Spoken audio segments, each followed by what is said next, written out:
সবাইকে আমার চ্যানেলে স্বাগতম। আশা করি সবাই ভালো আছেন। তো আজকে আপনাদের সামনে যে নতুন ভিডিওটা নিয়ে এসেছি, যেটা হচ্ছে ধুলা পড়া দ্বারা বশীকরণ।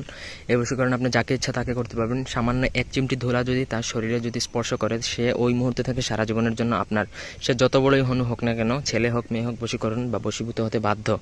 অবশ্যই আমার চ্যানেলটি সাবস্ক্রাইব করবেন। ব্যক্তিগত যে কোনো কাজের জন্য স্ক্রিনে দেওয়া নাম্বারে ইমুতে বা সরাসরি ফোনে কথা বলে যে কোনো কাজ করাতে পারবেন, দেশে বা দেশের বাইরে থেকে। তো মন্ত্রটা আমি একবার বলে দিচ্ছি, সবাই শুনবেন এবং মন্ত্রটা আমি লিখে দেবো। ধুল ধুল ধুলিয়া এই ধুল পড়া অমুকের শরীরে লাগিয়া, অমুকের শরীরে লাগলে পাগল, না লাগলে ছাগল, কার আগে কামরূপ কামাখ্যা মায়ের আগে, কার আগে হাড়ির ঝি চণ্ডীর আগে। মন্ত্রটা আশা করি বুঝতে পেরেছেন। এই মন্ত্র মুখস্থ করতে হবে 108 বার পরে। 108 বারের মধ্যেই কিন্তু মুখস্থ হতে হবে, অন্যথায় কাজ করবে না। তো মন্ত্রটা যখন মুখস্থ হয়ে যাবে, তারপর আপনি সামান্য ধুলা বাঁ হাতে নেবেন। মঙ্গলবার দিনে বাঁ হাতে নিয়ে উলঙ্গ অবস্থায় এই মন্ত্র 108 বার পরে একটা ফু, 108 বার পরে 108টা ফু দিবেন। 8টা ফু দেওয়ার পরে সেই ধুলা যদি এক চিমটি, এক নখ বরাবর যদি আপনি কাঙ্ক্ষিত ব্যক্তি অমুক যেখানে মন্ত্রের আছে সেইখানে নাম উচ্চারণ করবেন, তার শরীরে যদি এক চিমটি পরিমাণ স্পর্শ যদি করাতে পারেন, সে যত বড়ই, আমি তো বললাম হনু হোক, সে ওই দিন থেকে আপনার সামনে গোলামের ন্যায় মাথা নত করে রাখবে। আপনি তাকে দিয়ে যা খুশি তা করতে পারবেন, যে কোনো ভালো কাজও করতে পারবেন, খারাপ কাজও করতে পারবেন।